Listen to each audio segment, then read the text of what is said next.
تو نمازوں کو بنانا، جس ہماری نماز بن گئی تو یہ نماز ساری زندگی بنا دے گی۔ اس لیے قیامت میں سب سے پہلے نماز کا حساب ہوگا۔ اس لیے بھائی ہم دعوت کے کام پر بھی کھڑا کریں اور پوری کوشش کریں کہ بستی والوں میں سے کوئی بھی بے نمازی نہ رہے۔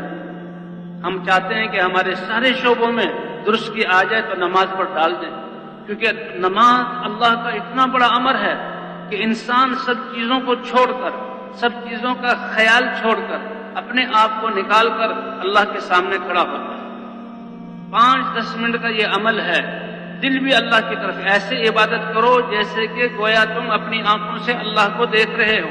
اگر یہ حاصل نہیں ہو سکتا تو اتنا تو ہے کہ اللہ مجھے اس نماز پڑھتے ہوئے دیکھ رہا ہے، تو دل بھی اللہ کی طرف متوجہ، زبان سے بھی وہ کلام جو اللہ نے فرمایا، تکبیر، تسبیحات، قرآن کی قراءت، ثنا، سورہ فاتحہ، اور اعضاء بھی جو ہیں جو پابند ہیں اعمال، اب کھڑے ہونا ہے، اب رکوع میں جانا ہے، اب سجدے میں جانا ہے، اور کان بھی کہ امام پڑھ رہا ہے تو اس کی قراءت کی طرف، سارے اعضاء کو نماز میں اللہ کے حکم کا پابند کر دیا۔ تو یہ اتنا بڑا عمل ہے کہ اب اس کی زندگی میں جتنے بھی اعمال ہیں وہ سارے اللہ کے حکم کے مطابق بن جائیں گے۔ جس کی نماز بن گئی اس کی زندگی بن گئی۔ ہم اپنی زندگی بنانا چاہیں، اپنی اولاد کی تربیت کرنا چاہیں، شعبوں میں صلاح لانا چاہیں تو نماز کی طرف متوجہ کریں۔ ایک شخص ایمان لایا، صحابی بنے، حضور صلی اللہ علیہ وسلم کی خدمت، لیکن کچھ پرانی عادتیں تھیں، چوری یا دوسری وہ بھی کرتے تھے۔ صحابہ کرام نے کہا اے اللہ کے رسول، فلاں اسلام میں داخل تو ہو گیا، کلمہ تو اس نے پڑھ لیا، لیکن وہ فلاں کام بھی کرتا ہے۔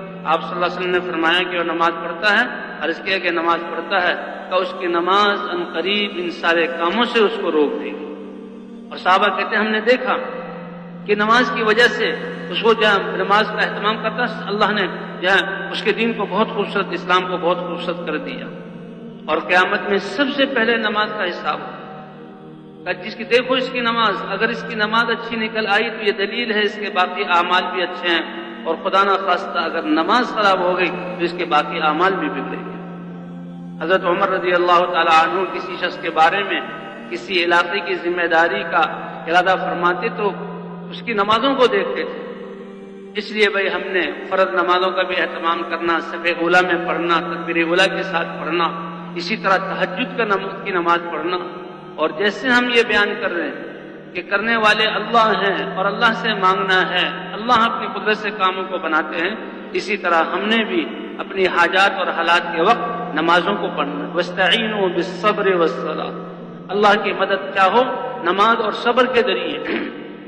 نماز، اور جب بھی کوئی حاجت پیش آ جائے فوراً نماز کی طرف متوجہ، اپنے گھر والوں کو نماز کی طرف متوجہ کریں۔ نماز ایسی بڑی طاقت ہے کہ دنیا کی ساری مخلوقات اور سارے اسباب، ساری قوتیں جمع ہو کر جن کاموں کے کرنے سے عاجز ہوں، ایمان والا اللہ سے اپنی نماز کے ذریعے وہ کرا سکتا ہے۔ نماز کے ذریعے حضور صلی اللہ علیہ وسلم کلما حزبہ امر فزع الی الصلاۃ، جب کبھی بھی حضور صلی اللہ علیہ وسلم کو کوئی پریشانی آتی تو فوراً نماز کی طرف دوڑتے تھے۔ غزوہ بدر کے موقع پر حضور صلی اللہ علیہ وسلم تو وہ 40 آدمیوں کا قافلہ جو سامان تجارت لے جا رہا تھا اس کو لینے کے لیے حضور صلی اللہ علیہ وسلم چلے، لیکن اللہ نے اپنی قدرت کو ظاہر کرنا تھا۔ غزوہ بدر کے مقام پر 1000 مکے کے جنگجو پورے ہتھیاروں سے مسلح ہو کر وہ سامنے آ گئے۔ تو حضور صلی اللہ علیہ وسلم کے حضرت ابوبکر صدیق رضی اللہ تعالیٰ عنہ فرماتے ہیں کہ ہم نے حضور صلی اللہ علیہ وسلم کے لیے ایک جھونپڑا بنایا، آپ صلی اللہ علیہ وسلم، عریش کہتے ہیں عربی میں، آج وہاں مسجد عریش کے نام سے بہت بڑی مسجد، اور حضور صلی اللہ علیہ وسلم اللہ کے سامنے نماز میں کھڑے ہو گئے اور رو رہے ہیں اور آنسو بہہ رہے ہیں۔